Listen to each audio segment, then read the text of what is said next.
The Steve Dangle Podcast with your hosts, Steve Dangle, Adam Wilde, and Jesse Blake. I have a question for the panel. Can we call ourselves a panel, or is it just the show? I get a question for the show. Yeah, we're sitting in panel form, Yeah. so I think we can call ourselves distinguished men as panel Hockey people. men. Ooh. One of the 200 hockey men that I hold. There's only 197 more. That's right. No, I'm kidding. I want to know who's more tired today. Ooh. Is Jesse Blake, who stayed up and watched the 4 dropped pass game, the Chiefs in Detroit, and then I think, and I don't know this for sure, but I feel like you probably got up for the FIBA game this morning, Canada-Serbia, right? No, you so didn't? I missed. No shot. I slept. I slept through Canada. Oh, okay. Yeah, I was thinking about it because I was already up till it was like 1:30 when I went to bed after I recorded after Thursday night. Yeah, football. because you put a podcast out. Yeah, I had another podcast prepared. I think I'm going to do it for Sunday. But the game was so much fun. Like, so much happened in that game. I was like, I can go off on this for 15 minutes, and I did. And then I didn't wake up for Canada, Serbia, and I'm glad I didn't. Because they lost. I would have been pissed. Yeah. No, that's fair. Fair. Yeah. That's fair. And then the other, I was going to say who was more tired because I thought Jesse would have got up. I think we're going to give it to Steve, whose kid was up barfing all night. Honestly, I got to bed before Jesse did. Oh, So he Well, that's didn't good. barf all night. He just barfed some of the night and also in my car. oh, it's the now. Do you have fabric seats in the car? You bet. Yeah. Yeah. I drove here with the windows down. Man, why didn't you just do some Nona seats there? Put some plastic on the those things. plastic. Yeah, you need some Yeah. Nona seats. Well, he's been very good about all that. I was saying to Jesse, like, I felt really bad for him, but I'm like rubbing his back while he was like holding the toilet seat. He wanted to go over the toilet. And I was just like, it's like having I was pretending like he was hungover. I don't know. It's the only way I could get through it. I'm like, this is boring. And Yeah, little Leo had too much at the bar. Yeah. Oh, never doing tequila. What was your spot in Scarborough? You guys growing up? Amigos. Amigos? Yeah. I used to order Steve nachos. And they know what to bring me. That's right. What is it? What's a Steve Nacho? It's okay. It's nachos. You loaded nachos with the meat and the cheese and everything, but with more chips. Because they would always Smother? I think some places there's never a proper ratio, right? And they would go heavy toppings, and I'm like, no, I need Steve nachos, which is more chips. A little. You need a little topping and a lot of chip. Yeah, I went there so often that I went there for my birthday one year, and I just made like a custom order. Now, are you into the soggy chips or no? Do you avoid the soggy chips? How drunk am I? I mean, I guess it depends. I guess there's a ratio here. Well, Like, depending upon. Well, if they're really soggy, but I'm stone sober, ew. Now, Jesse, are you a full? Yeah, I get the topping fork guy? out. I get the fork out with the nachos, and I finish the whole thing. And like, we've never addressed this on the show, but we have a member of this show who does not like nachos, and that's Adam Wilde. Me. What? I don't. Yeah, Adam. Since I've known him, he's always discredited nachos. Yeah, that because they're garbage. Any bar that's going to serve you nachos is serving you stale chips, and they're serving you the ingredients that they haven't sold on anything else. That's how nachos are made. They're made with all the old shitty ingredients. that Have the you bar never does been not to want. like Jack Astor's and had a great spread of nachos? No, I have. Fantastic. I've had the pad thai at Jack Astor's. Boston Pizza, great nachos. Go down to Real Sports, great nachos. Everywhere has Real great sport, nachos. man. Oh. When I was moderating the Leafs official chat from the Real Sports DJ booth, that was an actual thing I did for over a year. They would feed us, but all they would bring us is nachos. And I got fat. They were great. Oh. And they were awesome, and I regret none of it. They were great. Oh, yeah. Because you know what? Someone who's working on a keyboard all night, you know what you should give them?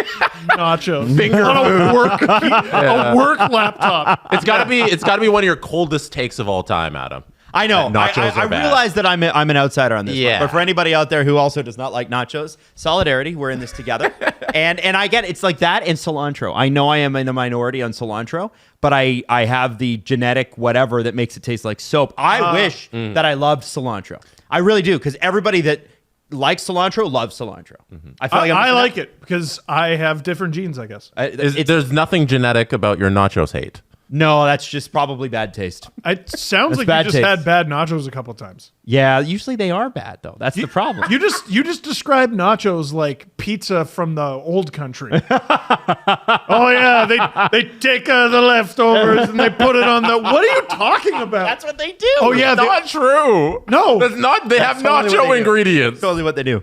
That's yeah. not true. the unsold what? Ground beef? Well, from your and burgers. cheese? Yeah, from your burger. From No, your but it's burgers. just the ground beef they have. No, it's not. the old It's not ground the beef that they remnants have that they don't want to It's put in not their the remnants of burgers. Like they don't go to the plates that people leave over and collect the rest of the he burgers. didn't and finish put it. on- and they crumble it and they put it in the microwave. They're not going through the trash looking for leftover food to put on your matter with nachos, you? Adam. Gross. It's gross. You open the door to the kitchen and it's just like half a dozen raccoons making your nachos. What are you talking about? What are you talking It's about? ratatouille, except Ratatouille, the Canadian version. Yeah. Raccoon Tooie. No way. No That's way. how they make nachos, according to Adam. Absolutely not. No, thank you. No thanks on the nachos. We're getting nachos next time. I'll get wings then. I feel bad for anybody, by the way, who drafted Pat Mahomes, Kelsey, or anybody on the Chiefs. That game, I've never seen a one person drop 4 passes. Jesse, did you draft? Did you draft those? it? I our have SDPN pool? I have Kelsey in my main league, in my other fantasy league, and I don't care about that one. It's gonna be fine. Justin Fisher in the SDPN league has Kelsey. And Who's got Mahomes? He's gonna be fine too. Christina, our VP of sales, she has Mahomes. But Mahomes had a decent night. He put up 20 did. points, He 20 did. fantasy points, and they'll get him some Okay, receivers. so Kadarius Toney dropped dropped 4 passes, registered -1 rushing yards. That's why How? they lost, because he was. Have you not seen the highlights this morning? no, The game, I saw the guy do a diving block. the game is a clown show. It's amazing. That's why you love football. You don't love football, but a lot of us do. I love football. It's just there's only 24 hours. It's true. Keep writing all my politicians to increase days. Jesse, can you yes. ever, in a real world, not fantasy football world, can you ever trust this person to try to catch a pass for you? Was it one bad day, or is this guy got the yips and you got to be careful? You got to manage this. What do you do? I don't know. Like, if the NFL's so ruthless that like he might not make it to next week. Like Tony might get cut midweek. He might get cut at any point. Like a kicker. But I think the Chiefs are so thin on wide receiver that they'll run it back with him. Like Tony's had these moments when he was with the Giants. There were moments where you're like, oh, Kadarius has it. Like he's going to be a good wide receiver in the league, and he's never been able to stay healthy and put it together. So it's in him somewhere, and I think they'll give him another shot. Like they're not going to be that brutal about it. Like, are we talking about like these were good throws that he should have had? Yeah, there's one play, the first drop that he had, it was literally in his hands. You can watch the replay, and it slips through his hands and it goes to the defender, and the defender runs it back for it's even worse. a pick six. It directly led to a touchdown. The second one was a third down play, and if he catches it, they have a first down, and they're within 5 yards of scoring a touchdown, so they settle for a field goal. And then the third big drop was with 2 minutes to go. And if he catches it, they're in field goal range to win the game. So he cost them like double-digit points. He literally, and they lost by 1 point. So he literally, my God! if he catches 3 balls, they could have, I don't know, 21 more or 15 more points like on the board. It's he directly resulted in the Chiefs' loss. Yeah. Made it sound like if he caught one of If he catches one of them, they win. One catch. Wow. And you know what I love? So the Detroit Lions head coach after the game, and by the way, if you do nothing and watch no football this year, watch every press conference with the Detroit Lions head coach, because he is Dan Campbell. He's nuts. But he's exactly what you would think an American football coach would be like. He's like, if there's one thing I've learned about my team, pauses. It's that we're resilient. And it's that, and it's like, Okay. if there's one thing you've learned about your team is the other team gave the win away.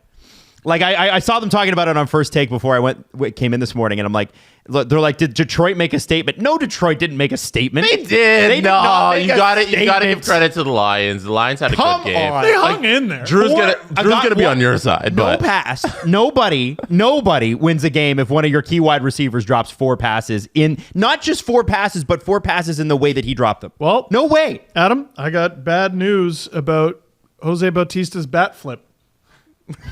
What's that? Should have never happened. Why should it have never happened? Because Texas got like 3 or 4 errors in the same inning. Yeah. I've never seen that before. And it happened in a deciding playoff game in favor of my team. No, it's Joey Bats. It's Joey Bats. The Lions deserve some credit there. David Montgomery, he was terrific running the ball. And if you want a full breakdown of the game, thank you for the camera, Drew. Yeah. Subscribe to the Jesse Blake Sports Report on your favorite podcast app. That's right. That's right. Did you make a video last night? Yeah, after the game, I did a post-game reaction. It was really good. Nice. It's up on the YouTube channel. It's on the Jesse Blake Sports Report feed on Apple or Spotify. The game or the podcast was really good? Both. Yeah, take that.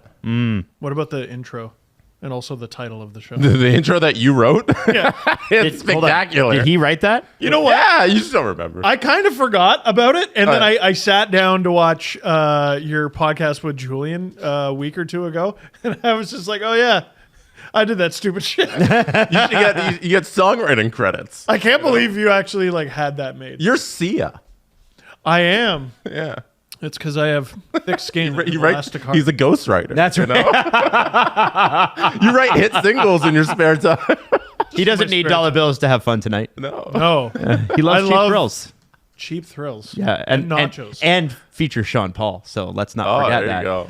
By the way, Steve Dangle Podcast live at the Course and Clubhouse, 525 Welland. You ever made a mistake in the middle of an announcement? I just did. St. Catharines, Ontario, 525 Welland Avenue. It can't get more St. Catharines than being on Welland Avenue.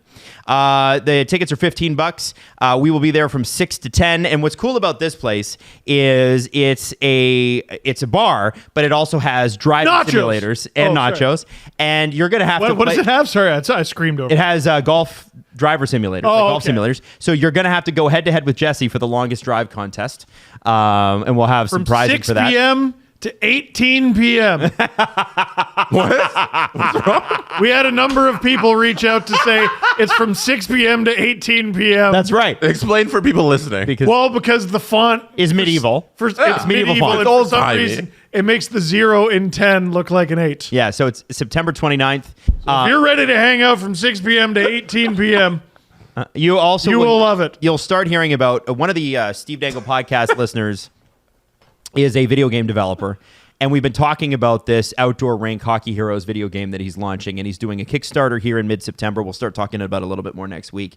But he's going to set it up in one of the simulators so you can try it. And it is like for anybody that played like arcade hockey, like NHL 94 or Wayne Gretzky's 3D hockey or any of that, it's 3-on-3. It's got a whole story in it. And the actual play is so much fun. And I guess Steve and Jesse and I are getting characters in the game as well, which is kind of, but like it's bonkers. There's going to be a Dangle Navy squad that you're going to be able to play. But this is a game that we want to really help support because we want to help support indie video game companies like this guy is running. And frankly, it's a while we're waiting for the EA NHL game to get a little bit better, this is kind of a fun little one, and I think this one should actually take off because it is a really fun game to play. Of course, and it's only fun to play if they make my character OP. They got to make me like Cliff Ronning. That's right. I got to have 120 speed. If you wanna peek at the game, if you go to our YouTube channel, we actually did a live stream. Early in the summer, I want to say, what was it, like early July? Yeah, when like it was early July, late June, maybe. The 4 of us, the 3 of us plus the creator playing the game. So you can go search that up. ODR Hockey Heroes on YouTube. STP plays it. If you get hit too much, you get turned into a pigeon. So that's right. You turn into a pigeon. Yeah. There's a beach ball on the ice. We're right really now. bad at it, like really bad. But it. Who's we? You did score a lot. I was incredible. We got our ass kicked. Yeah, we did. Yeah. That's my fault. did. I'm terrible. No, I was pretty bad too. There I am. I don't know what happened to my controller. Why did I stop playing? Anyway, not sure what's going on there. Not totally sure what happened there, but I think. Yeah. Okay. Anyway, yeah. So we do have a new. We had the rumors of the Rasmus Dahlin contract, which has not been confirmed yet. That was 8 years, $10.5 million. That's the rumor, but we still don't know that that's for sure. Really? Yeah, that's not been confirmed yet. Okay. But we do have Jake Sanderson's deal. Jake Holy Sanderson, moly. who 5th overall pick of the Ottawa Senators, 8 years, $64.4 million. Jake has 77 career games. 4 career goals, and a lot of people outside of Ottawa took issue with this contract because of what I told you. Now, I forget the player's name, but did we not get a 6-year contract extension for a player that does not yet have a career NHL goal, like earlier this year? Oh, man. You know what I'm talking about, right? I do remember. I couldn't remember who it was, but this is what I'm saying. I'm trying to remember the team they played for, too. Yeah. Yeah, no, that was wild. Yeah, it was wild. Now, this is a bit of a better bet. this is, well, yeah. And so I wanted to talk about this because I think from an outsider's perspective, you're like, hey, I think especially from a Leafs perspective, there is a lot of people gave the Leafs shit. They gave Dubas shit when he committed that much money to Matthews, Nylander, and Marner when they were coming off 67-point years, 40-goal seasons, and Marner was coming off a 94-point year. Those guys had proven for 2 or 3 years apiece, we can put up serious points at the NHL level, and we're only going to get better. So they took a bet. Then the salary cap didn't go up, and the rest is history. Jake Sanderson, people are like, listen, he's got a year. He's had a year. It's great that he's good, but 8 years? I mean, well, so the Sens believe in him, and we know that because of the 8-year contract that he signed? No. We know that because they picked him 5th overall. And he was pretty good in those 77 games that he played. And you might have noticed that $8.05 million, weird number. His number is 85. But you might have noticed 8.05 is less than 10.9, 11, and 11.6.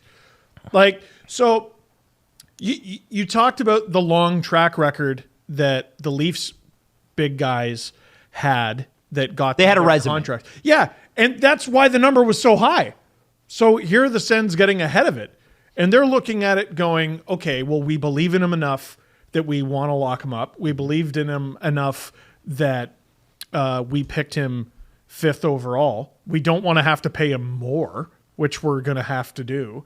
And if he gets injured, I mean, it's the same risk today as it would be tomorrow, right? Like any of these guys could get a knee injury at some point that would take them out for their whole career. I actually, maybe unpopular opinion in Leafland, it's a good bet. Well, and I think too, you got to remember that for whatever reason, Ottawa does struggle to get players that have never played there to play there. Any player that started there, there's a tax. Yeah, any player that starts there though loves it. And you look at those Senators teams that were really, really good in the, like when they went to the finals and that sort of thing. All of those guys who were drafted, Alfie Spezza, Wade Redden, Zdeno Chara was drafted in the island, but, he was spent significant time there. Chris Phillips, and you can keep naming names on the, the Senators greats. They all loved playing there.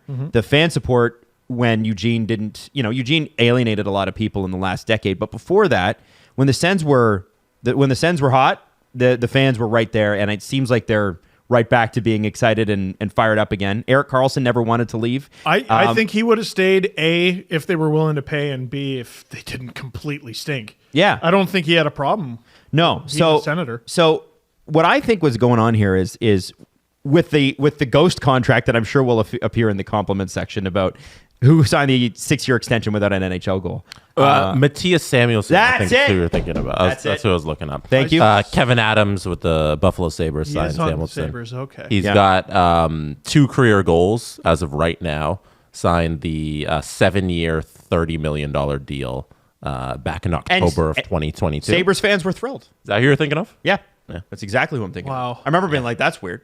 That's suspicious. But I think with Sanderson too, I had to look at the cap percentages because I think we need to start to look at what the percentage of the cap is rather than what the actual number is. That's what matters. It's like a high 9%, so closer to like 10% this year, but it doesn't kick in this year. It kicks in next year when we expect the cap to, let's just say, give or take $87.5 million, which means it'll be 9.2% of the cap. If it goes up another $3 million the year after, it's at 8.8%, and that's only year 2.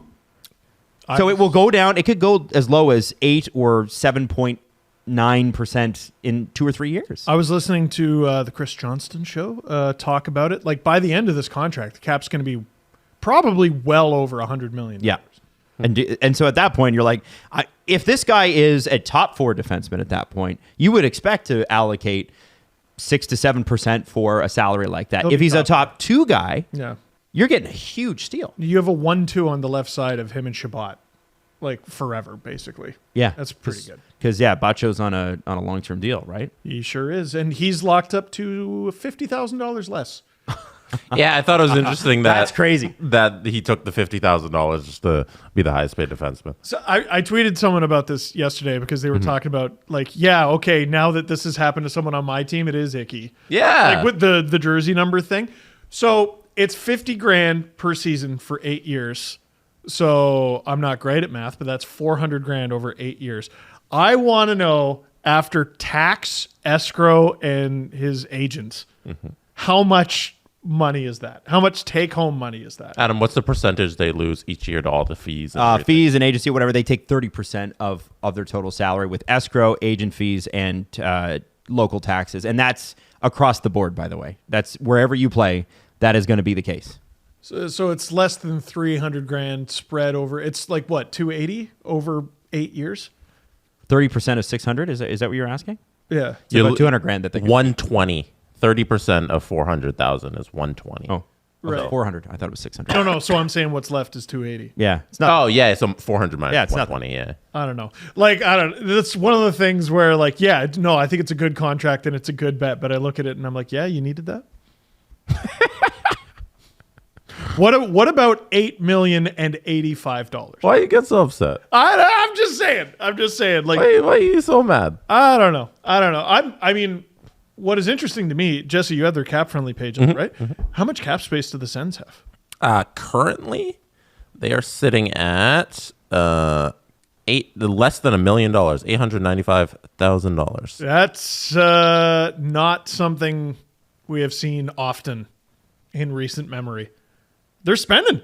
Yep. The Sens are spending. Which is a good sign for the organization and the direction they're going in, because it hasn't been like that for a decade. Oh, and over a decade. Oh, Michael Andlauer is out to wreck some lives. Yeah, like this team definitely wants to win, and that part of it's exciting. I think there are still some things that need to adjust and come into place, but the Sens are on the rise. I don't think that they are the imminent threat to the top of the division that some Senators fans would have you believe. But if they're not in the wild card hunt this year, I'd be blown away. I'd be shocked. Something bad has to have happened. Well, so I was actually thinking about this yesterday. Basically, every team in the Atlantic, I think there's reason to believe they'll take a step, with the exception of the Boston Bruins, who could probably still make the playoffs if they won 20 fewer games. Wow. That would have to be, so it'd be they won 65. Yeah.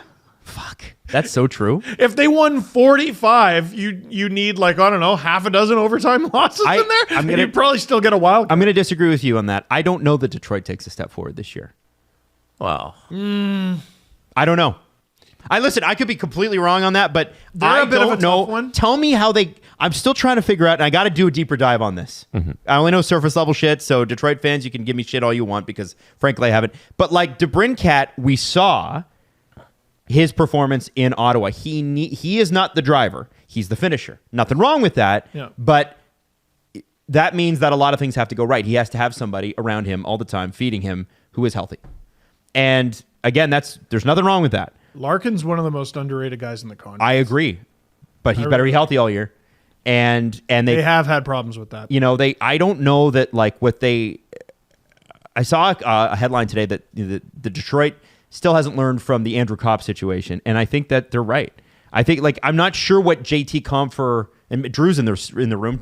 Drew, do you think JT Compher really changes things for the Detroit Red Wings? No. He shook his head. Asshole. Sorry. Do you think there's one? Do you think Justin Hall really changes things for the Detroit Red Wings? Man, that's so friggin' weird.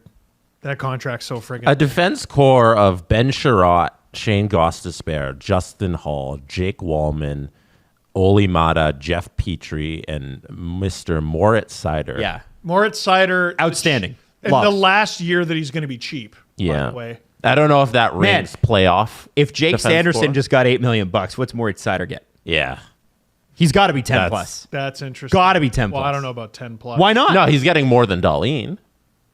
Sider is getting more than Dahlin. I guess he would. Yeah, I would. He's been better in the NHL longer because Dahlin took a few years. I think you probably start at 8 and go up. Unless he signs like a bridge. But like Steve, might be smart. Steve, too. he won the Rookie of the Year. Yeah. He's been their best defenseman since game 1 of his career. You start at 8, I'd be like, no, we start at 9. No. Because like Jake Sanderson, no offense to Jake, but he's not been the best defenseman on the Ottawa Senators since he started. Well, if you start at 8, you can get to 9.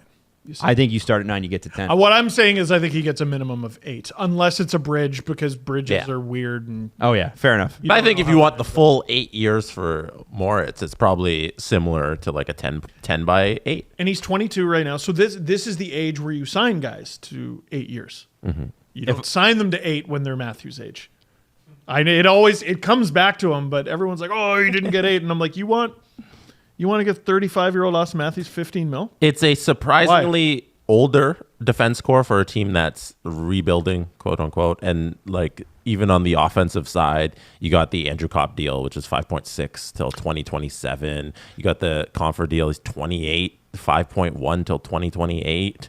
It's not the youngest core in the world, but you also need the older guys to help the younger guys along their journey. Like you can't just build with younger guys. I'm interested to see how it all plays out. Because I think they could surprise or they could be really bad. They lack It a can bit go of an either way. identity. Yeah, what are they? Because again, a team I keep bringing up because I like what they've done is you look at the Devils, and they're young and fast as shit and score a bunch. And the Red Wings, it just feels like Yzerman's sort of been like, here's a bunch of men. Petrie and Sherrod are going to be a pain. They have that going for them. I still think Jeff Petrie's got more. What I don't understand is how Olli Mata still has gas. Because I was told in 15-16 when he was with Pittsburgh and that was winding up and he was going to get traded to the Kings. Or no, maybe that was a few years later. That he was toast. He's He was 29. done. He was a bust Olli as a Mata's first not round even pick. 30. I know. Dude, the biggest jersey collection in the world is Olli Mata's house.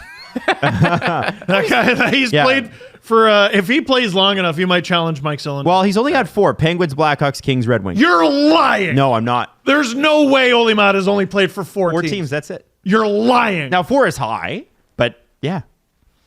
There's no. I swear he's played for 8 teams. He's been on 4 teams in 5 years, in 5 seasons. Maybe that's why it feels that way. Yeah, but I like because he only had the 2 years with the Kings. I'm saying this as a compliment. This is not I'm not taking shots at Olli Mata. People have sounded the death knell of his career several times, and yet here he is, Like continuing to play. Like Del Zotto, who just retired. Del Zotto for sure. Man, that guy retired. According to Hockey Twitter, that guy retired like 6 years ago. Yeah, And he just retired. they just retired him. I think Nope, not here anymore. not good anymore. Not good. Yeah. Now that guy's got a jersey collection.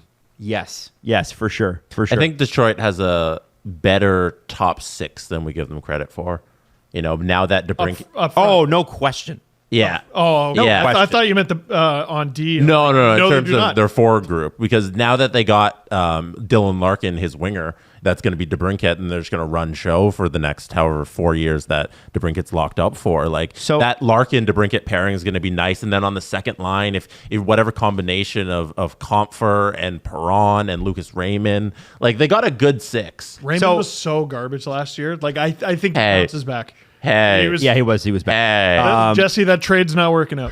Yeah, the Raymond for Tavares. the Tavares for fucking Lucas Raymond, Billy Husso, Alex Lyon, and James Reimer are the guys. You know, obviously Husso's going to be the starter, but Alex Lyon, who was a good reason why the Panthers made the playoffs at all last year.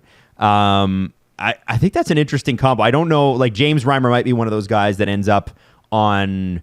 Like as the third goalie, right? On waivers, but maybe goes unclaimed. There's going to be a bunch of guys who have been like starting goalies or backups at minimum in recent memory who are going to be on waivers. Well, like the Leafs. in like a few weeks. The Leafs have one. Leafs will probably. I assume Martin Jones is going to go on waivers. One of Back to Reimer Philly. or Lyon is going to go on waivers. I think Lyon's going to beat out Reimer on that one. It's no offense to Reimer. It's just I think Lyon's a good goalie. The Habs Legit. still have Allen, DeSmith, and Montembeault. Mm-hmm. The Flyers have Urson, Hart, and they have Cal Peterson. I remember. Oh, yeah, yeah. I forgot about Yeah, that. because they yeah. made that trade. That's right. Cal Peters. Listen, Cal Peterson's a story.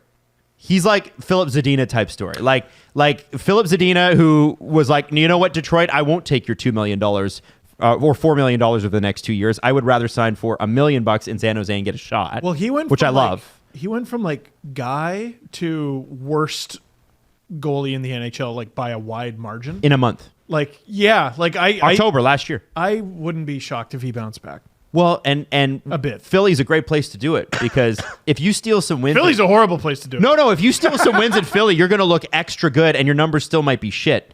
But it's not hard to look good based on the goaltending they've had.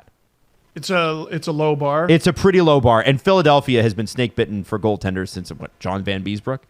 Like they've had it. Briz Galoff had a good year or two. Boucher had a good year or two, but that's Philly's problem. It's like the Leafs never have a great defense core. I'm trying to think of their last All-Star. I don't know if Hart was. Are you telling me Roman Czechmanic, the Chick Magnet, was? Are you telling me he wasn't?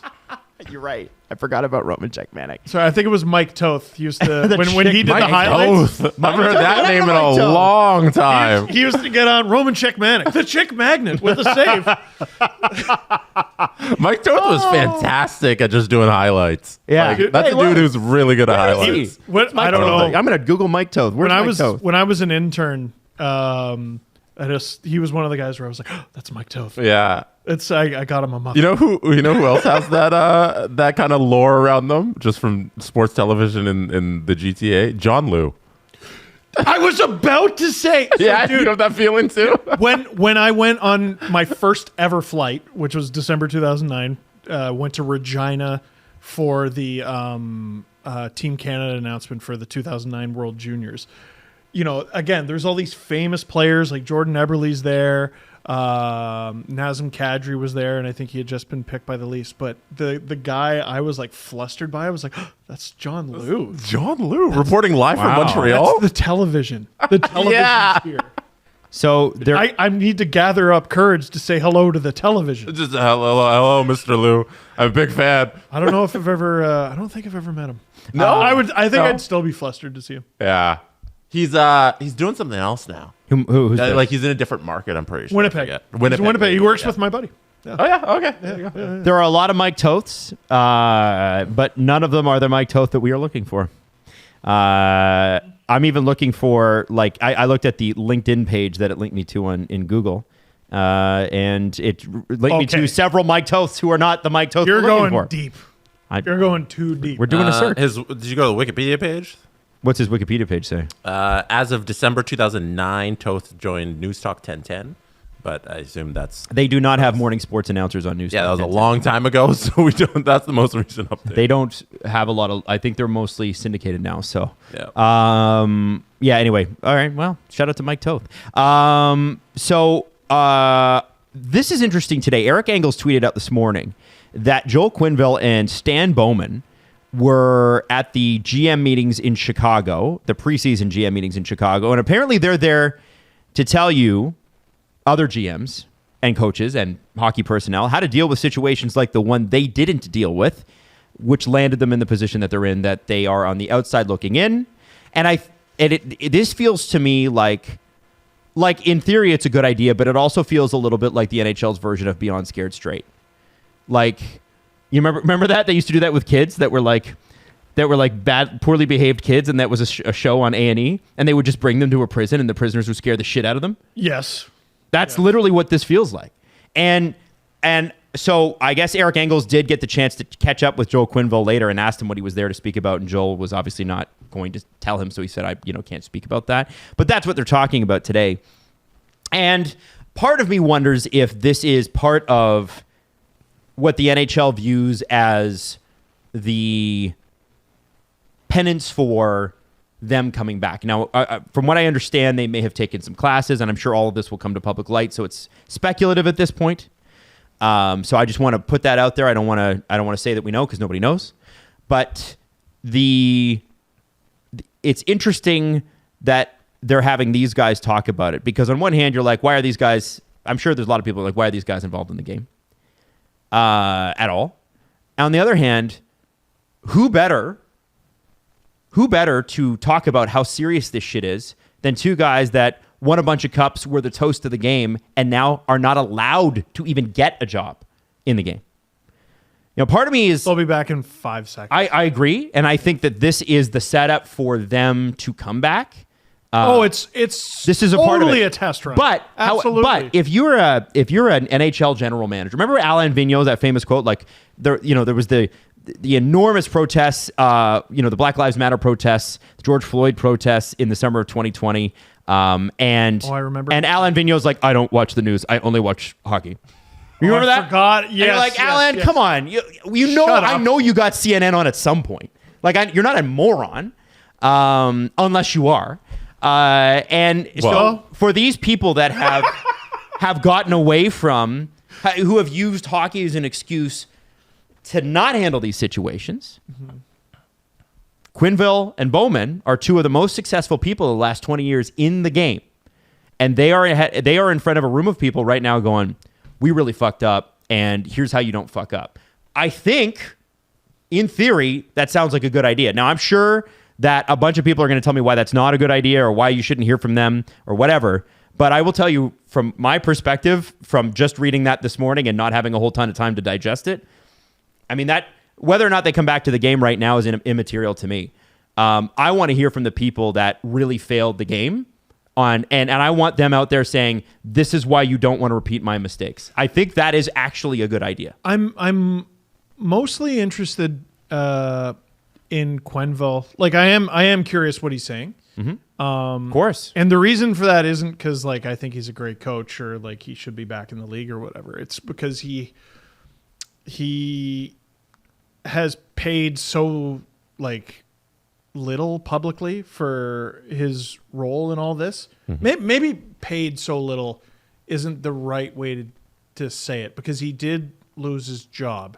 But maybe you're saying apologize so little?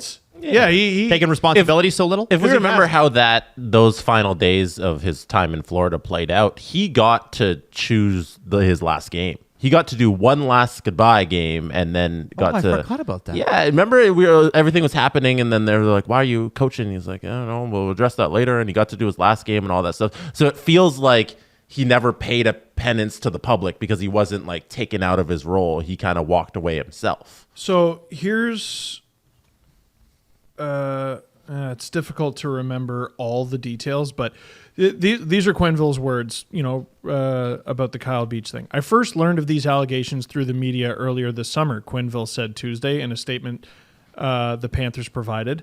I have contacted the Blackhawks organization and let them know I will support and participate in the independent review. Out of respect for all those involved, I won't comment further while this matter is before the courts. So that's a lie. We know it's a lie. It's provably a lie. I mean, the best defense he would have is he didn't remember it.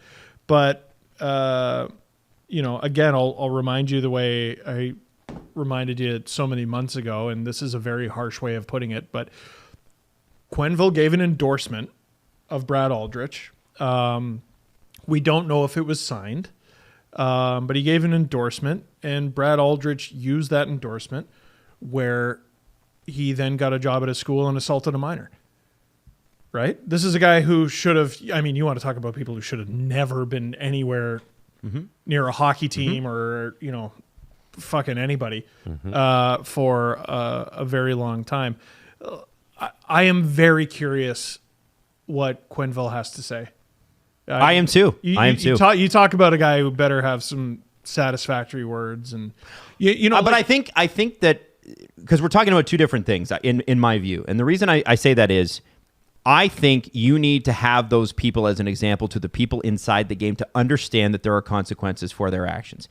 What Quenneville and Bowman's persona is, or the general public's response to that is a separate issue to me. I do think it's a good idea for the NHL to come in and say, listen, this shit is unacceptable. These two guys fucked up. They're going to tell you how they fucked up. They're going to tell you what it's done since, and the shit that they got to carry with them the rest of their life. And that, to me, is going to help change the game. But I think you're right. When you have, for the public side of it, when they want to get a job back in the NHL, then I think that's a whole different story. Do you see what I'm saying? Yeah. Does that make sense in terms of, because I don't think these two are necessarily linked. If Quenneville and Bowman don't work in the NHL again, I still think this was a conversation worth having that the NHL needed to do. You can't have this happen again ever. What usually happens, well, either it gets swept under the rug and they get their next job, no problem, or they just go away forever. Like I would kind of, I don't know. I mean, one of the things, I was listening to Jesse Blake's Sports Report. Oh, it's a great show, Jesse. Oh, thank you. I'm but- just so flustered. The great Steve Dangle thinks it's a great. But like one of the things you and Julian spoke about with regard to Bill Peters and what he said in Lethbridge is neither you really believed any of it. You know, the crocodile tears or whatever. I would like to. It'd be great if he said something genuine that we all believed. Well, I think what we found out is that Bill Peters has more friends in hockey than Akeem Alou. Mm-hmm. Oh dear. That was a friends contest. Mm-hmm. And I think we know. Well, right? And this is why I think it's important that people who were powerful, who were, you're talking about the Chicago Blackhawks here.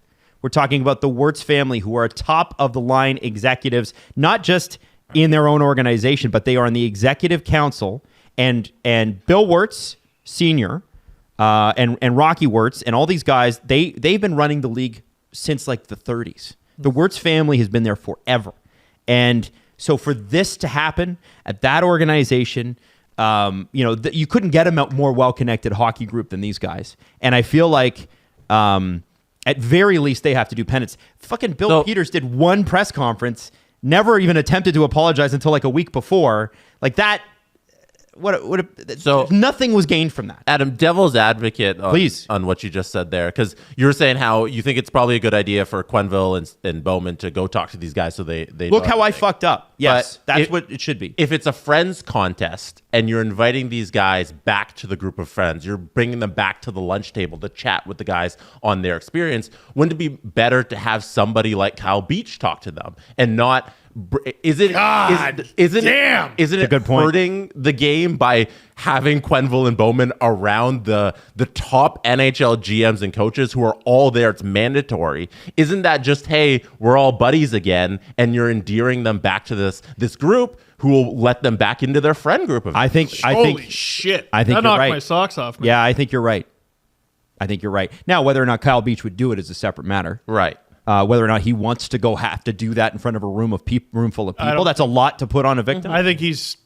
But he doesn't need to say any more. There are other people who, like, if you brought up Rick Westhead to talk to them, would that be? The NHL's not doing that. I know, but is that not more? Is that not the correct way we should go? Instead of bringing back these guys who maybe we get in a situation where one day they're like, you know what, I saw Quenneville last week, and. I feel bad for the guy. Let me go try and get him a job. I think that's an unbelievably insightful point, and I think you're absolutely right. I think there are better ways to do this. Like I said to you, like I've had an hour to digest it, and but I think you're absolutely bang on the money. My perspective, consider me shifted. Doesn't mean that they still shouldn't have the conversation. Yeah. But I also think that as I mentioned before, this is part of the beginning of the press tour to bring them back. Yeah, right? 100%. And I did say that before I get fucking Twitter clipped here. No, Adam, I think you're coming at it from the perspective of someone who wants to believe the best in people and the best intentions, right? You try. You're trying to rationalize something that, listen, the first I saw that news, I was like, that's who you picked? Yeah. Here's the other thing that pisses me off with the Blackhawks situation, and then, we can drop it. Mm-hmm. Is that the guy most responsible for this has to do nothing. And that is John McDonough. That's the guy that was running the team. That was the guy that said at the meeting, I'll handle this. Took it out of the hands of the GM, took it out of the hands of the coach, took it out of the hands of the assistant GMs and the player personnel heads who apparently knew nothing.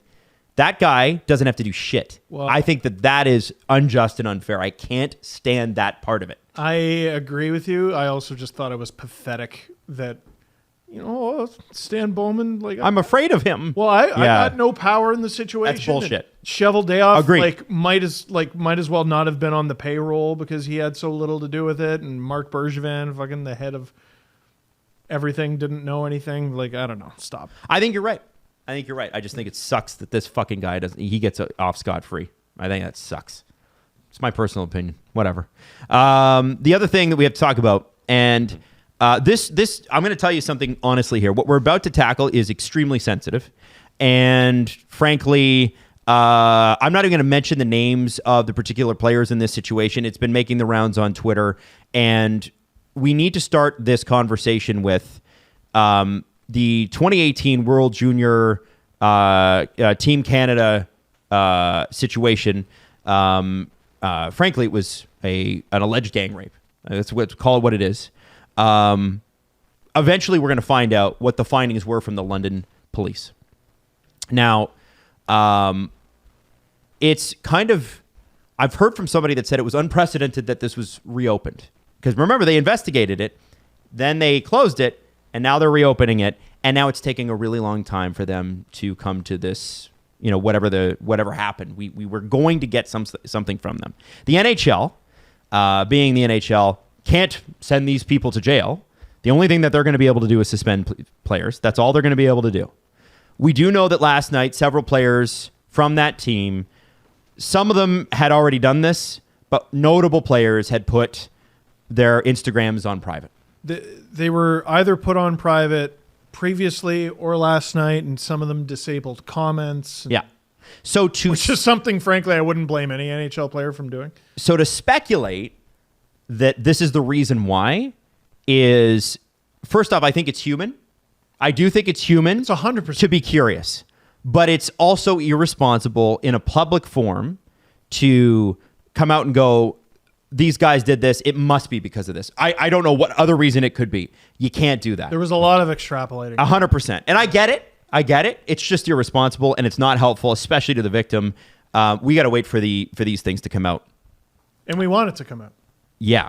But what I can tell you is this. Katie Strang, the unstoppable Katie Strang, did call the London police this morning. They say the investigation is active and ongoing. She also got in touch with Bill Daly at NHL head office, and he said there was nothing to report on their end. We all thought privately in this room that at some point this summer we were going to come back and have to talk about this because we figured it was going to come out in the summer. There was a day weeks ago where I was like, all right, here it comes. And like we were all talking about it. We were like, is this, we're kind of sitting there, yeah. And it never happened. So so what I tweeted today, the first preseason game is in 16 days. Training camps open, I don't know, but extremely soon. I don't know what you do here. The NHL knows who the players are, 100%. Mm-hmm. Like I'd be very surprised if they didn't. My assumption is they know who the players are. If you know this is coming any day now, how do you bring them to camp? But also from a legal standpoint, how don't you? That's the thing is they can't. The NHL cannot do anything until the London police do something. This is all on the London police. It's such a mess. Yeah, I think there's some views that it's just kind of the hockey side of it, and that the NHL can suspend everybody, but there's also a criminal investigation going on here, and the NHL can't do anything until the criminal investigation has some results. And that's what it is. That kind of is what it is. So I think it's important that we talk about that though and get that out in the open, because I think we do need to set the parameters of what is going to happen here. You're going to hear from the London police first, then you will hear from the NHL. And whatever the NHL has, if there's punishments handed down or whatever, is going to pale in comparison to whatever the London police have, because it starts and ends with them. Because this is a real world situation. Jail, yes. And also it's not something that happened on the ice. This is a real world situation. Yeah. So you have to wait for the real world organization, because the NHL's fantasy. We all know that. That's why we love it. We have to wait for the real world situation to play out. And again, listen, I can't stop people from tweeting what they're going to tweet, but I do feel like, if you hear it I understand if like people text their friends and go, this is interesting. I get that. But I just feel like shooting it off in a public forum is just it's not good. It's not helpful. Probably shouldn't be doing it. Listen, a player whose name you've probably heard over the months with regard to this, all of a sudden they throw one of their social platforms on private. I mean, yeah. You wonder. I 100% understand why that is what's the word? Interesting, or whatever, newsworthy. I don't know about newsworthy though, because you can't do it publicly. I'll say It's okay. By the way, yeah. I know we're in the world of instant, right? It's okay not to have a fucking take on this yet. Yeah. It's okay to let this play out. It's okay to just. It's not say, even a take. I don't. Well, no, but everybody wants is race into the first take. Yeah, they got takes, which is what you probably. I think this. Yeah. That's the take. We do that all the time. And I think with you don't need to take on this. Good intention. Of course, it's good intention. Yeah. We all want the same thing. We want justice served, but it's at the end of the day, this one is real world. Yeah. This is not. Should this guy be playing on the second or third line? And in terms of what Katie Strang reported, the London police said and Bill Daly said, I mean, that could change in an hour. Yeah, could change in a month. Man, by the time this episode comes out, it could be dated, right? We don't know. Hope not. But I was about to say, what the fuck would we do? We'd have to re-record, I think. Okay. Leo's going to have to stay at his grandparents a little longer. That's okay. Switching back to Fantasyland, and I realize that it's a hard right turn, but this is what we got to do. These are the swings of covering hockey. We're opposite NASCAR. KHL. Right turns. Matvei Michkov. I haven't seen this much interest in the KHL in like a decade since Kovalchuk left. Matvei Michkov's first 3 games in the KHL following being drafted by the Flyers. It's according to Bleacher Report. Healthy scratch. 6-12 of ice time. Ooh, moving on up. Dude, they're the worst. Did he do anything? Like, did he score an assist? Did he have a shot on goal? I don't know. That's nothing. Nothing. Like, I'm trying to figure out what's worse. Like, because the KHL will do that. We grew up where the fourth line gets like 4 minutes, 5 minutes, and it's full of goons. The KHL, you couldn't risk putting them on the ice any longer than no, because they were goons. But the KHL still does that, but with like skilled players who just happen to be young. But also not all of them. Like, because there's a younger player on SK at St. Petersburg. Demidov? Demidov, yeah, I think it is, yeah. This that's playing. I mean, if you're... I wondered if this is because the Flyers already have issues with the KHL. Is this a Flyers thing? Is this an NHL thing? Is it a North America thing? Is it a political statement? I don't actually know what's being served here, because I don't think... I don't think SKA is being served. It seems like a political statement. It probably... there's the... I mean, for all the criticism we give the NHL, the KHL is wildly more political. There's a player I'm trying to look up. Yeah. So there's a very notable Leaf prospect. This is part of the reason I'm passionate about this. There's a notable Leaf prospect in recent memory who was in the OHL, doing okay, but decided, you know what, I want to go play pro. And I'm going to go play pro in Europe, and I'm going to go play pro in my home country. And in my opinion, completely fucked their career. Second round pick, 2017, Emily Rasanen. Oh, wow. 6'5", 203 pounds, according to HockeyDB. I remember seeing him listed as 6'6", 6'7". Right-handed defender. Like, you talk about, at the time, exactly the sort of player the Leafs needed. Picked in the same draft as Liljegren. Mm-hmm. So you're like, holy shit. You got a Liljegren, Rasanen 1-2 in the draft. The right side is fixed forever. He was in the OHL, did okay after his draft year. The second year, took a bit of a step back, but, played in the playoffs. He was on a really good Kingston Frontenac's team. Then he went to the KHL to play for Jokerit. And disappeared. Just ride the pine, kid. Have some fun. The KHL website's a little difficult to read, but I finally got there. Michkov in that game where he played 6-12, 0 shots on goal. But 0 6-12 is nothing. 0 anything. No stats except for 6 minutes and 12 seconds of time on ice. Cool. We've run down the last 2 episodes who's above him in this situation, and who's in charge and who's been appointed to these boards and the head coaches and the presidents of these federations who are making these decisions. And it seems like he's being punished for being drafted into the NHL and wanting to play for the Flyers. He was very literally one of the best offensive players in the Continental Hockey League last year as a teenager. And I went through how rare that is, how rare of a talent he is. So the idea that he's just got to pay his dues or whatever, it's just not true. It's just not true. So unless he's being punished for something he did, which I think might have been get drafted by the Flyers. Yes, wanting to be in North America. Yeah, it's completely ridiculous. Yeah, look at the time on ice from any game from last season. They're all 15 plus. This is a very good player who plays a lot of minutes, and he's being punished. I would love to call JP Perry, somehow get him Veritaserum from Harry Potter, get him the truth serum, and I want to know if this guy can leave. That's my main question. Can he leave the country? Can he get on a plane to Dubai, which you have to do? If you want to go to North America, my buddy's dad is from Iran and he needed to go back to Iran. To get to Iran, you got to go through the UAE. I think to get to Russia is the same thing. You got to come through the UAE a or very a few limited number of countries. I think Turkey might be one of them. Yeah, and even that's strained at the Right. moment. Yeah. So can he get on a plane, get to Dubai, and then get to Philadelphia? So the IHF, as we outlined last episode, said that Ivan Fedotov can leave. And Russia said no. Well, they said he doesn't. No, they didn't say he could leave because that's up to Russia, right? Right, I guess, yeah. They said the contract that he has in North America is the correct contract, and the one in Russia isn't the correct one. It's not valid. That guy we abducted wants to play here. And they just said no. No. We made our own call.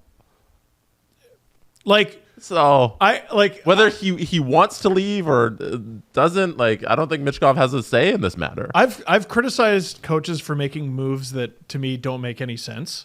So let me just say, any decision, any lineup decision in the KHL that doesn't have Michkov in your top 6 is completely fucking stupid, and the decision of someone who's not qualified to work in the sport. Yeah, but Roman Rottenberg is not qualified to be a peewee coach. he knows a couple guys. Yeah, you think? You think? No, Matvei Michkov he might be one of the best goal scorers not in the NHL. And he's played 6-12 in 3 games. Unbelievable.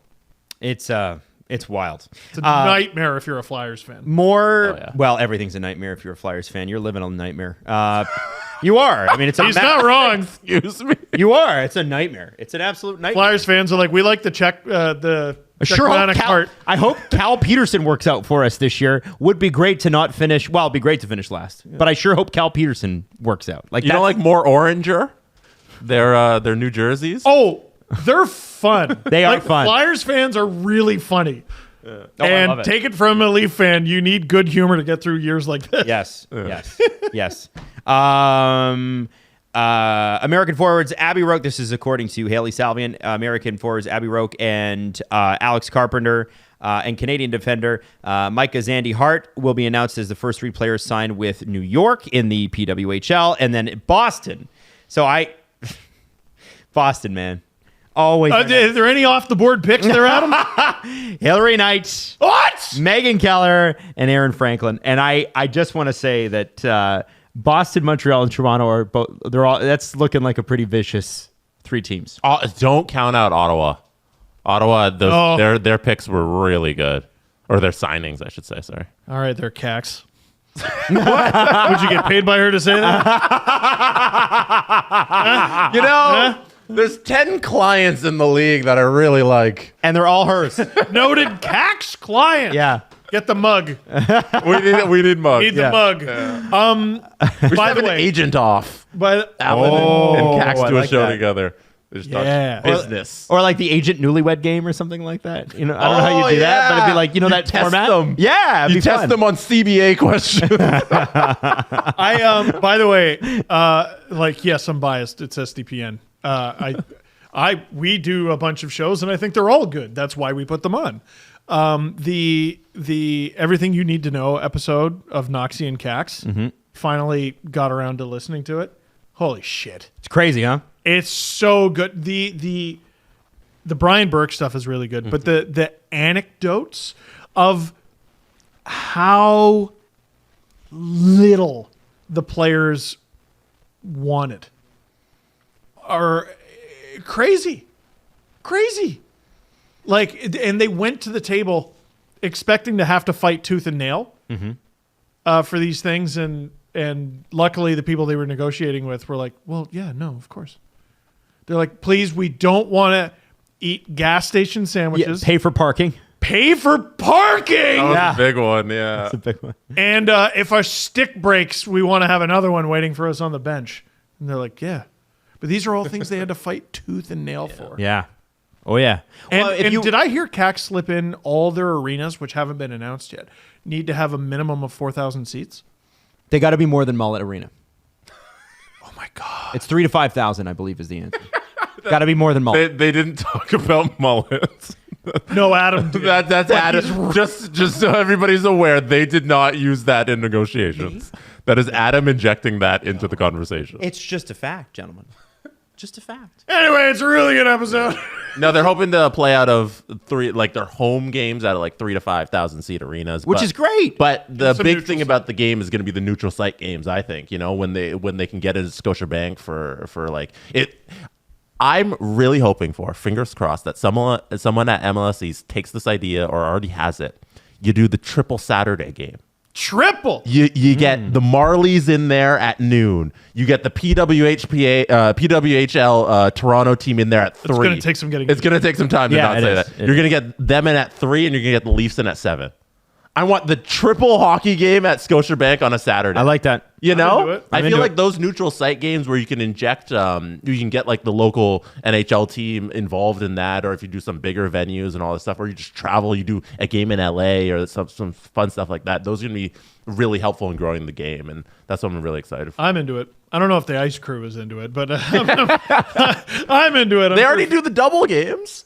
Yeah. it's Throw in triple. one more. Yeah, screw it. Do it. Go for it. You're MLSE, you got enough money. You know? Yeah. Fair. Well, them. yeah, Go. they have enough money because they refuse to give any of it away. Yeah. Oh, there you go. I mean, that's their thing. Also, So people get rich. They're cheap. I am seeing people who are like upset that they had hockey in their markets before, maybe with the PHF, and they don't have a team anymore. And I understand that. I get Dude, it that. sucks. It sucks. Yeah, that fucking sucks. But give them a little bit of time. Let them cook. Because I would imagine that 6 teams is not the goal. It's not the most end goal. people get that. Most businesses, I'll use us for an example. Oh. Most businesses take a long time to expand.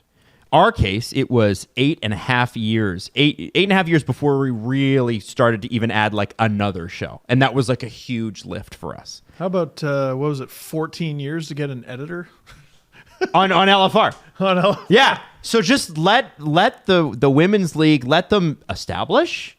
Let's establish profitability. Let's make sure this is sustainable.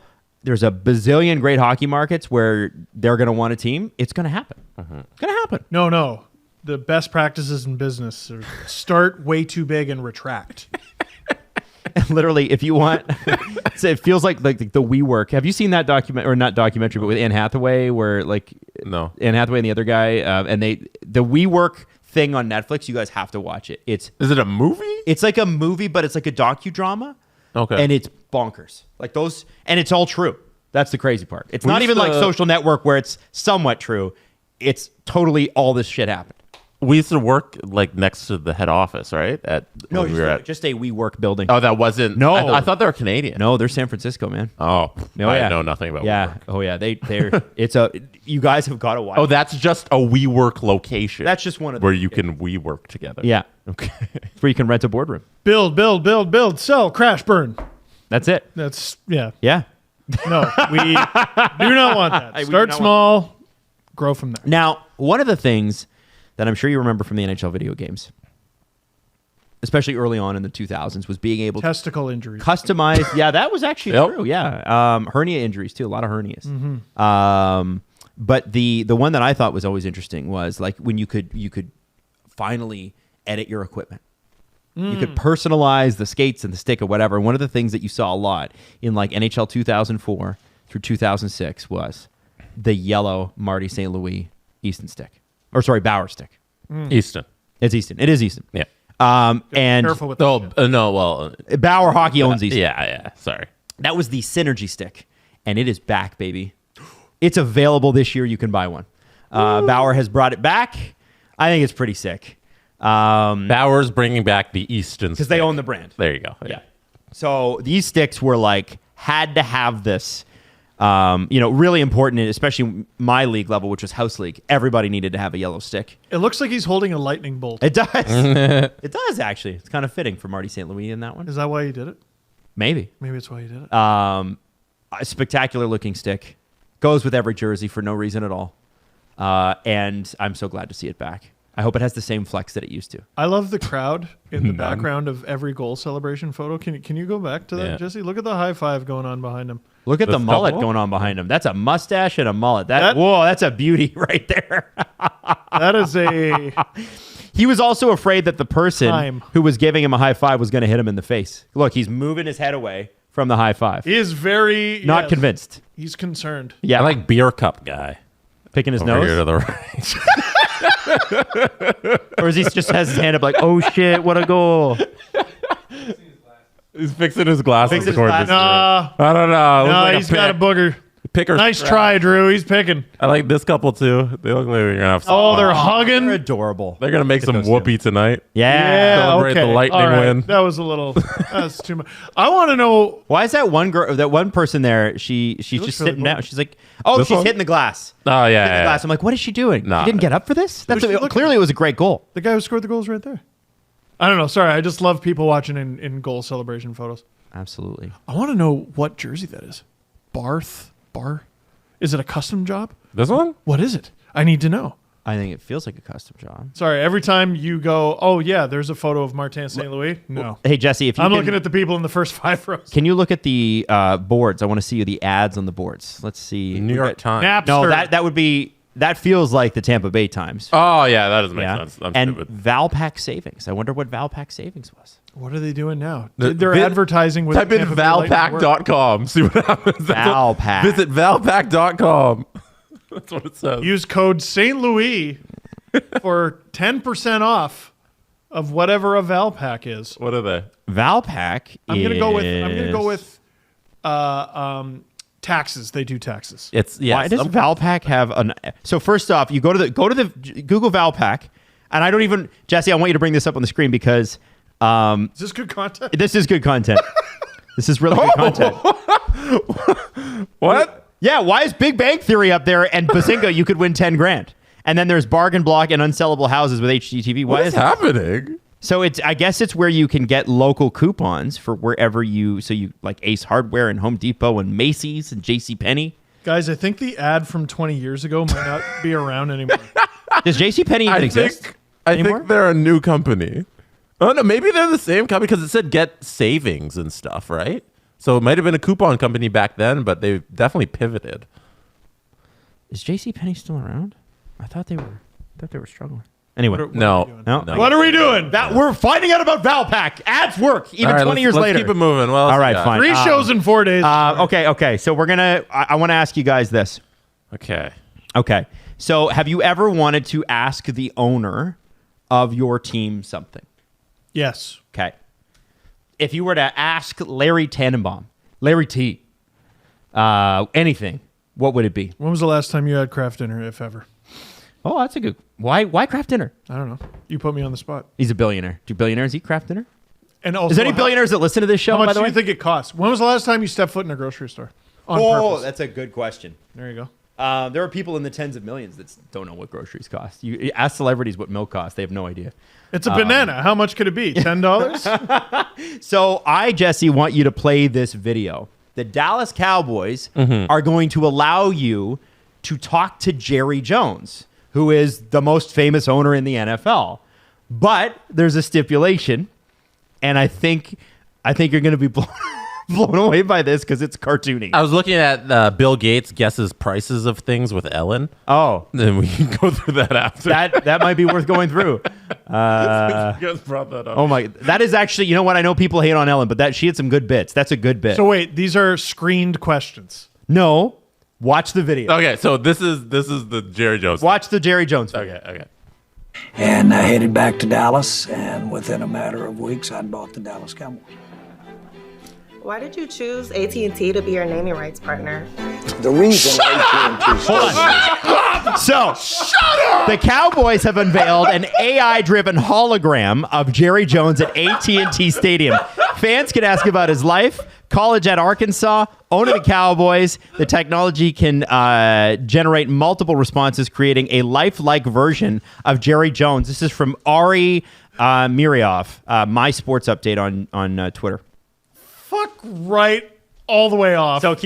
So Why did you choose? If you're listening to this, it's like Tupac at Coachella like 10 years ago, except that Jerry's in the wall. He's a hologram. And it's like you're talking to a picture from Harry It Potter. looks like he's sitting inside of an elevator. Yeah. It does. So go ahead and press play, Jesse. I just want you to I see remember he started because we can get this So amazing these are not question. screened, to be sure. No. These are natural questions No. that people Couldn't definitely possibly. want to ask. I love that somebody was like, why did you choose AT&T as your advertising partner? As Yeah, though that's an what I'm average talking fan about. gives a shit. and I headed back to Dallas, and Dallas. within a matter of weeks, I'd bought the Dallas Cowboys. Why did you choose AT&T to be your naming rights partner? The reason AT&T Stadium is AT&T Stadium is because to me, AT&T was like saying America. And I wanted the Dallas Cowboys, America's team, to be associated with Alexander Graham Bell and AT&T. Oh my goodness. That can- definitely was not brought to you by AT&T. Not at all. Well, I think it was a part of the package, you see, for America's team. I'm Jerry Jones, owner of the Dallas Cowboys. My question's so much better. Jerry, have you ever had Kraft dinner? Like, Well, you that'd see, be- Steve, macaroni and cheese is American, isn't it? If I did, I would order it on Amazon. I would order it from and I would AT&T. do so with Prime because I have that. Dude, what the? I would order it on Prime, which I'm allowed to access because AT&T does our internet. Oh God. It's isn't that wild? No, it's mild. That is the most mild thing I've ever seen. Yeah, I thought that was pretty. I thought it's like it's an idea. I'm just not sure if it's a good idea. Here. So I went to something once where they did screened questions. Which are the worst? It is the only time I've ever been a part of something with screened questions, and I'm still mad about it. So my wife and I I think we were getting ready to go somewhere. Mm-hmm. I got invited to an event. I know this story. That Erik Karlsson was going to be at. Yep. And this was the summer that it was rumored Erik Karlsson was going to be traded any moment now from the Sens to whoever. So I raced down there and I'm like, here's where we're going instead, because it was like a cocktail thing. And I was like, we'll go to dinner after. Because I was trying to make it, you see. And I got Rogers to send a camera down there. And I get there. And so this event was for a clothing company. Okay. I will not name the clothing company. Can I? Go ahead. No, I won't do that. There you go. It was for a clothing company. Hollister. And we get down there. Can you imagine? Aeropostale. Hi, I'm Erik Karlsson, and I'm in high school in 2004. Juicy Couture. Like, yeah, Fat Farm. EXO. Yeah, Stitches, baby. Let's Also go. Echo. Whenever it's hot, we got Stitches. All right. Hot spot. Yep. Sorry. Go continue. It was a clothing company, and we get down there, and they're like, as soon as we got down there, so I rushed down there because I'm going to ask Erik Karlsson some questions, and I got a Rogers camera down there because we're going to ask Erik Karlsson some questions, and there were some other reporters there because we're going to ask Erik Karlsson some questions, and someone walks up to me who was in charge of the event, and they tell me to keep the questions to fashion only. And this is days before he's traded to San Jose. Oh, it was like probably 72 hours before it. Yeah, like it's imminent. This is the only thing anybody's ever talking about with Erik Karlsson. He's doing this public appearance, and it's crazy that anybody has access to it. Now, let me ask you something. You obviously had to keep the questions to fashion. Before we find out what you actually asked, a lot of people would just say, well, fuck them. Why don't you just ask whatever you want? So you had to, like a third grader, write your question down and put it in a box. And then they would pick it out, read it. Yeah, you couldn't ask. And people who think like that, let's just go ask him. Are you going to ruin your career for this one moment? Yeah, because you ruin a relationship like that. Like, you can ask. You weren't allowed to just walk up to him. Yeah, you can do that, but you can do it once.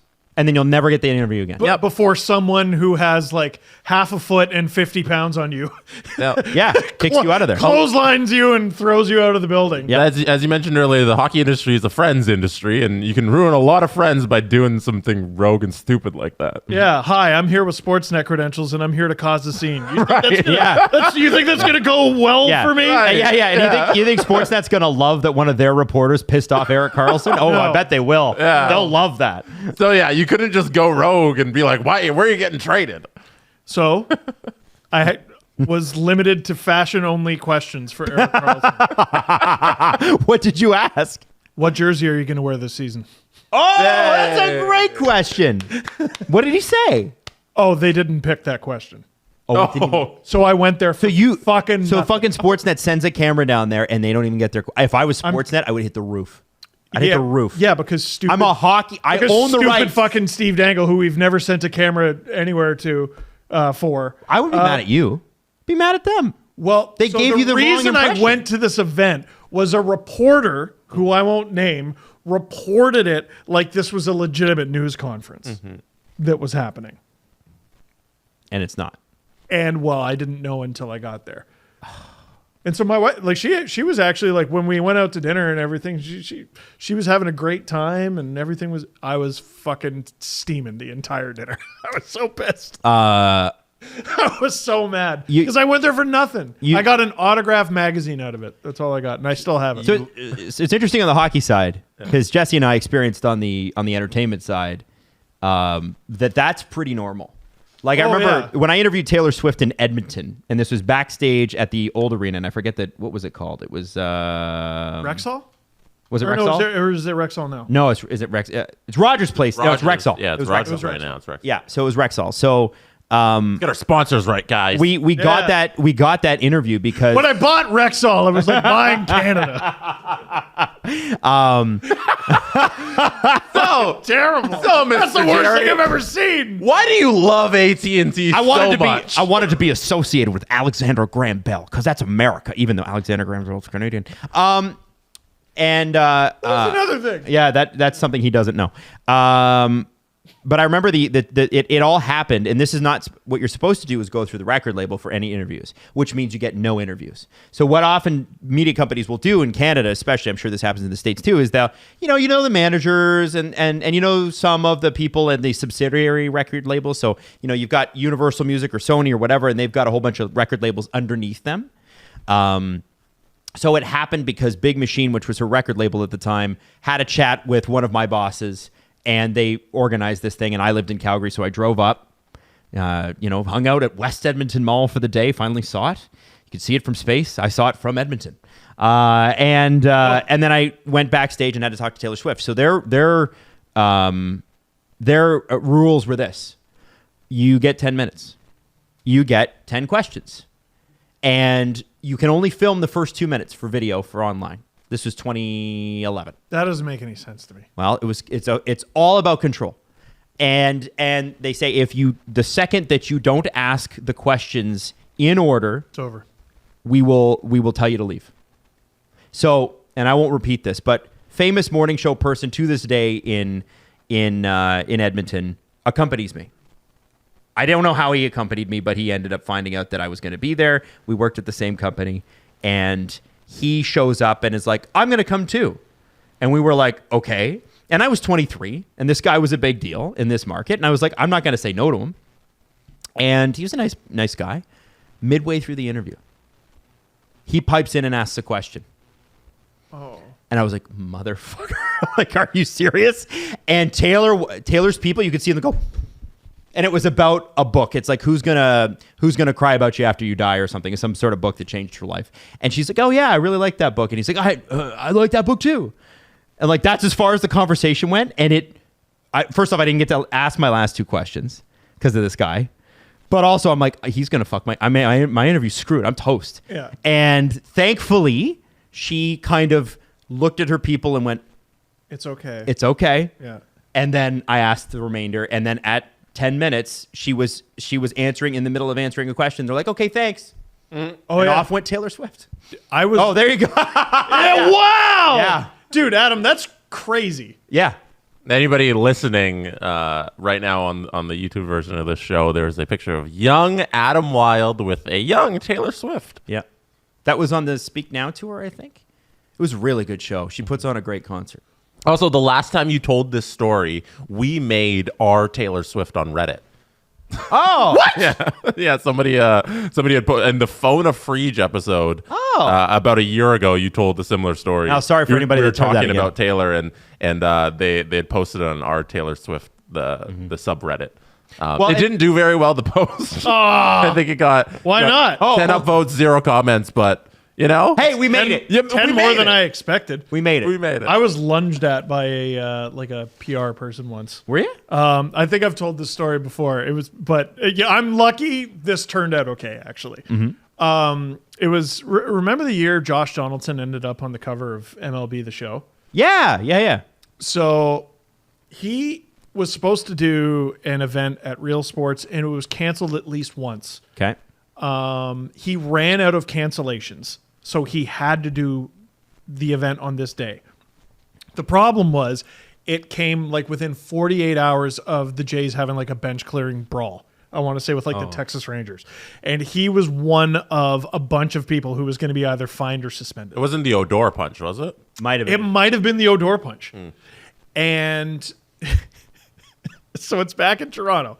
And the first thing they tell me, the only thing they tell me, well, beyond, he's not in the greatest mood or whatever, because, I mean, he's sitting there and he's waiting to find out if he's going to lose a shitload of money. I think he ended up getting fined $25,000, which It's a shitload of money. It was less than we all thought he would get, though. Yep.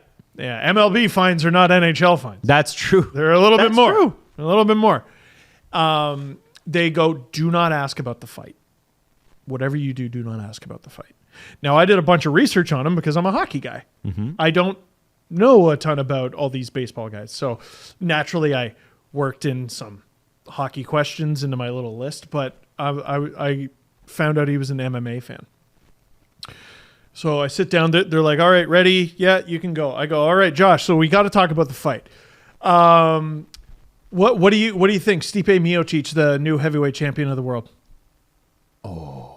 But when I said we got to talk about the fight, they were off camera and they were like so close to being in the shot because they were like running towards me. Wow. And you just see him go and like pucker. And then the second I said Stipe Miocic and he knew I was talking about UFC, he just completely let go and like almost Probably laughed. This like smirk, like fucking gotta admire the balls. And I asked him about the Pensacola Ice Pilots. He used to be the Leafs ECHL team, and he was from Pensacola. And it ended up going okay, but I could have. That's a ruined good it. icebreaker, but you got to take a risk sometime in interviews. I could have ruined it in the first 5 seconds. But that is the point, right? You gotta you do have to kind of take a risk sometimes. Do not ask about the fight. Okay, so Josh, we got to talk about the fight. Oh man, Jesse, I sent you this link. Greg Wyshynski was on about this morning, and I think this is a really interesting thing. It has to go to the Steelers. I'm going to the Steelers game this weekend, by the way. What? And Minka Fitzpatrick, who's been one of their leaders since he was traded from the Dolphins, has basically had it with the press. A lot of people say it's the media doing it. It's not the players. Maybe the players have slipped up. But stepping on the logo in the middle of a dressing room. Greg's point is, why not put the logo on the ceiling, numbnuts, to everybody? But for whatever reason, every locker room has the logo on the floor. So Minka Fitzpatrick's like, we want a nice, clean logo. And that's what they're doing. My question to you guys is, does it matter? Yeah. Nah, superstitions matter. Like if you're into superstitions and they help you play better, superstitions matter. Because I don't want a dirty logo on the floor either. But I also see what Greg is saying, which is don't put it on the floor. Well, okay. Why stop there? Okay. What do you mean? What do you mean? The Steelers logo is on the field. Yeah. I want They can step on that. No, they can't. Are they going to cordon that off? Why is it different? Well, I guess it's the game of play. What is sacred? The floor in the locker room or the logo? It's the logo. You can't step on it on the field either. If you have a clear path to a touchdown, but you're about to step on the logo, nope, you got to run around it.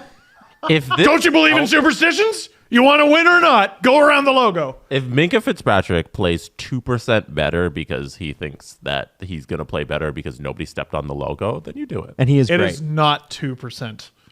A 0.5% better. It is not 0.5%. I don't think it's half of. If his mind is in a 0.5% better place because he's like, oh, nobody stepped on the logo today. I'm in a happy mood and I'm gonna play a little better today. Then you do it. That's all it is. It's percentages. You're gaining every advantage you can. If taping your stick a certain way makes you play a little better, do it. How about Makes you a little more confident. How about Which is all the game is at this high level. It's all about the 0.5%. How about you don't even risk fucking his day up? Sure. By putting the logo on the ceiling. Okay. Put it on the ceiling where no one walks. That's a little bit more intensive than putting up the ropes around the logo. No, it isn't. Until you get the construction crew back in there to redo it. You got to do it on an off day because it's mid-season. Season started now. It's gonna take a little bit. This should have been an off-season problem. So you got to put the ropes around it to help Minkah. No, you don't. You don't. Let's all be adults, for God's sake. What is this? Steve's gonna go take a dump on it. I am. Do you remember? See, it's kind of funny that you bring up the logo in the middle of a football field because I remember when Terrell Owens was an Eagle. I think was he not an Eagle or was he a Cowboy? No, it was against the Cowboys. It was against the Cowboys. So he was an Eagle or 49er. He was 49er. So he catches the football. It's a touchdown, and then he runs to center field, to center, and then puts it on the Cowboys logo, and he gets decked. But why did he get decked? So it's interesting because he obviously all game they've been playing on that Cowboys logo, but after play, no, we can't touch it. Then isn't that weird? Imagine he went it's a bit weird, right? The 30-yard line and simply put it there. Would he have gotten decked? No. Why did he get decked when he put it on the logo? Because he knew it would piss off. Because it's sacred. You cannot step on it. I think I've come up with a new strategy. Just make your entire end zone a logo. Well, a lot of them are. They are. A lot of them are. No. But they're stupid. They put it in the end zone, but by the time they've gotten there, it's already a touchdown. Put your logo on the 5-yard line. You guys don't get football. I do. Okay. Big football guy, Steve. I like Put that. the logo on the 5-yard line. You can't cross it. You're fine. Jesse- This conversation's stupid and I hate it. All right, now You're stupid. I got a couple You know more what? things, and then we'll get to the press conference. No, we're getting to the weekend. Don't you dare step on the AT. We're gonna play a game called "Would You Eat It?" Jesse, can you please bring up our first delicacy Hold on, it just sent. from Philadelphia? Are we going to see photos? Yeah, hold on. I'll describe it too for anybody that's listening. Okay. All right, so we got this from This is called the good old Darren Ravel tweet. the Slim Jim 2.0, new at the Philadelphia Eagles games. It's Frosted Flakes fried chicken. What? Cooper Sharp cheese. I don't know what that is. I'm sure that's a Philly thing. Honey glazed bacon, cherry jam, ghost chili, and apple fritters as the bun. Guaranteed heartburn. Would you eat it? Okay, just before we do that, fucking America, I know. everything has to be sponsored. Well, yeah. This food has a logo. It's an Aramark. It's an Aramark. Well, they're a catering company. Yeah. You can't, and everything has to be NASCAR. You got to throw logos on every single. Their food has a logo on it. The world champions of capitalism. Ugh. Anyways, Cooper Sharp cheese as well. Frosted Flakes. There's two companies in the fucking ingredients. Well, when you go to Philly, I think there was something called a boar's head, and it's a brand. But if you eat, like if it's at a restaurant, it's like boar's head meat or something like that. It's listed on no matter what restaurant you're in. It's listed as boar's head, whatever. Oh, it better be. But you know, it's like, it's weird. I don't know why, but yeah. So my question is, would you eat the sponsored food? No.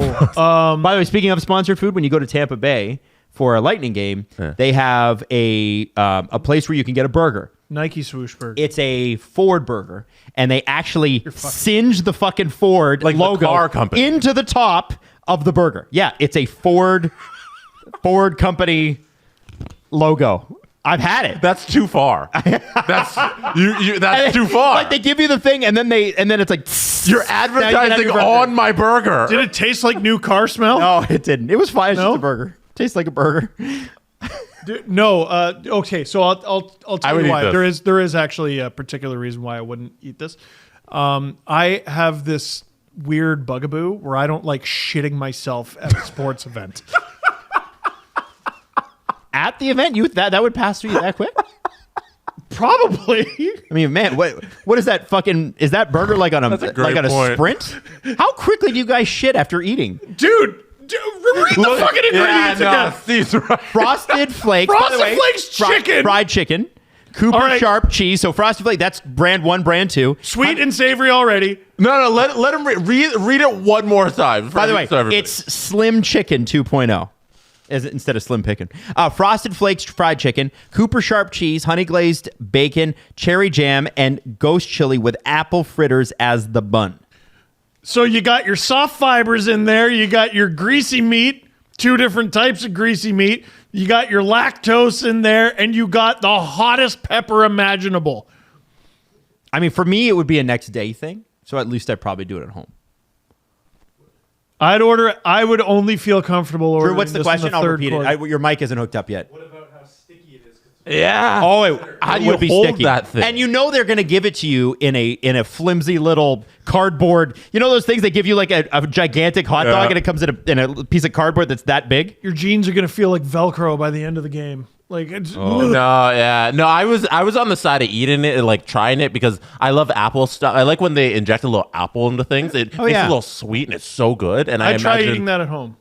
And I imagine fried chicken, Frosted Flakes fried chicken, whatever the hell that is. I imagine that's delicious. This sounds kind of good, but Steve's right. At a sporting event, I'm gonna shit in my seat. You ever been at a sporting event and you're enjoying yourself, and then that pesky thing happens where you have to shit your pants? See, I don't know whose body reacts that quickly though. Like honestly, like if you had a hot dog at a baseball game, are you shitting that same game? I am not having a Frosted Flakes honey glazed bacon ghost pepper Slim dog Jim. at a This isn't baseball chicken? game. This isn't that. This isn't a hot dog. No, This is apple fritter and fried chicken. So you're no on the eating. I am no. I'll eat. I could eat a quarter of it. I could eat a quarter. If they had it- That's too big. I can't if eat you that. gave it to us on this show, I would 100% have it. Going to an event for 3 hours and I'm going to sit there and eat this? No. Thank no God chance. thank God the Eagles play outside because being in the same room as Jesse and Steve after dairy is a bad idea. Bad idea. You're instantaneous with it. Yeah, you got to give me those pills. Lactates. Okay. All right. Let's play another one. Would you eat this? This is another Darren Ravel tweet. Listen, people give Darren Ravel shit, but sometimes his Twitter's interesting. Okay. This is from. Give me the Calvin Klein burger. This is from the Broncos. Okay. The Colorado Tater Keg. Tater Keg. Stuffed potato, topped with pork belly, green chili, cheese, and green onion. That sounds amazing. It does sound This is pretty spectacular. Fucking normal and delicious. You would be a farty man, though. Holy shit. How the fuck are you eating this in your seat? Yeah. Yeah, I don't know. None of this is sporting event food. Oh, it's not? No, I mean like in No, reality, it is. Like these are all at games, but I'm not eating these at games. I'm nervous looking at that photo because it's not in a bowl. It's on a plate. Well, you would get it in a shitty bowl that would probably spill on your pants. You know have to eat it who's between your really knees. going to enjoy this, Adam? The shoes of the person next to you. No, that's no. I would eat this 10 times out of 10. This looks absolutely. I love pork belly so much. I'm with you. It's so good. Oh. So good. And then especially when it's done right. Green onions, like Now, do you think pork belly, because it needs to be done well, because it is a sensitive thing, would it be done well at the Broncos game? Like in a high-end restaurant, I think so. But at the Broncos game? I think Aramark is the greatest company on earth, and I trust them with everything I believe in, and that's why Everything you believe in. the Denver Broncos teamed up with Aramark to create this great dish, and they will deliver on the pork belly. Okay, all right. I got one more. Steve, are you going to eat that? It's more of a shareable. Okay. So yeah, Do you think we could find anybody who listens to the show to go to one of these football Please stadiums? do. I and know we order have one of people that these? listen in Philly and Denver. Yeah. we know don't we have do. any Denver listeners? No, none. No, just No, no. none. just out of town. Do they have a hockey team there? No, Fucking no. no, they don't. No, but like, if you're a Broncos fan and you're going to a Broncos game, can you get this and like send us a picture? I'd love to A see video. So, this last I want one, to hear it. because like these are all plated and stuff, yeah. right? They're not going to be plated at the stadium. This last one, though, is plated in a bowl that looks like the stadium that you can buy it in, which I think is amazing. Kanye West is known to have recorded in the stadium. For some reason, he lived there for a bit. This is the Falcons Nacho Stadium Bowl. Well, Adam's so it's out. Mercedes-Benz Stadium in Atlanta. Adams. I am out on this. this is in the one. garbage. I am out. And also, I don't love red onions that are uncooked. Don't love it. Not a big red onion guy. Oh, I like red onions. Uncooked, I don't like it. So what do you guys think? I need These the look like ingredients. really good nachos. They do look really good. Yeah, I love it. That's by Levy Restaurants, according to Darren Ravel. You know what? You know what is the most important thing? Like Adam, you're not a nachos guy, so I want to see what you think. So you're looking. I don't know at what that. I'm even. It's kind of hard to. Yeah. Well, like look at the ingredients. Describe like what you can see, and what do you think is the most important? So, Well, like, I'm seeing what do you- the black corn tortilla chips or blue corn or whatever they call it. They're Yeah. beautiful. I love those. Those are my favorite. the underrated red. I'm seeing some either chicken. It looks like chicken or beef. Looks but like it's- the Chipotle chicken kind of. Yeah, it's nicely charred though. Love that. It looks like there's some red chips in there too. They're red tortilla chips. I don't know what those are called. I'm maybe uncultured sour swine. cream? There are some. It looks to be some small green peppers potentially in there, Steve. So you might be out on that. That looks like cilantro. Adam. There is cilantro, but look down. If you look down by the middle there, there's a blue chip and a red chip, and then just above that, there's a green piece. You see that? This? That no, a little further down. Could be a to the right, jalapeno. right there. This one? Yeah, Yeah. that looks like a green pepper to me. It does. Yeah, it does. Could be a So- jalapeno, but it's probably So I think there's chicken and there's beef in this, Yeah, this is beef. This is chicken. and it's looks nicely like. charred too. You could tell it's done on like a not a gas grill, but a whatever. But you You know what I'm talking about. you missed the most important ingredient. What I miss? The Mercedes-Benz logo. That is what makes it It's fucking sponsored, delicious. and it's sponsored again. Each of these are sponsored. You gotta sponsor my nachos. You got to admire the commitment. Come on. You have to. You do have to admire This the is commitment. America. You go to a football game. You get a Mercedes-Benz nachos. Get ready to piss in a trough and eat out of the stadium bowl. Piss in a trough and eat out of a different one, and also we- shit yourself. I think we got a. Shit in a trough as well, and America. Think we got a. Welcome to Trough Stadium, you fucking sloppy pig. Enjoy. Do you have any Falcons fans who listen to the show? I'm sure If we you can do. Go to Mercedes-Benz. I'm Stadium, sorry. Get the Mercedes-Benz nachos. You mean Thrashers fans? Oh no, that's not. That's not nice. Flames. Flames fans. That's right. Flames fans. OG. Anyway, I'll leave it there. Are we doing a press conference today? Or are we saving No, that for next that's week? enough. Okay. Well, Steve's gonna shit himself. What's the best stadium to shit yourself in? definitely not Tim Hortons Field. I'm gonna in say fucking Gillette. Hamilton. Gillette Stadium? Gillette Stadium is probably good. Probably slide on in. What would Jerry Jones say if you shit yourself at Cowboy Stadium? AT&T Stadium. sorry. Yeah. These toilets are brought to you by AT&T. Well, you're gonna we wanted you to shit in Alexander Graham's mouth. Fuck Adam. I'm sorry, the AI is a little off today. You're going to need to call your loved one so they could buy you new pants and breeches. And when you call them, make sure you use AT&T products. Because when you shit your pants at our facility, we want you to feel like you're shitting your pants in America. There you go. There you go. Hey, thanks for that. We'll see you Monday.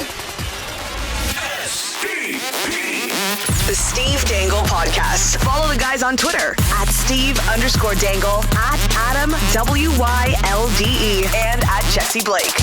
Connection complete.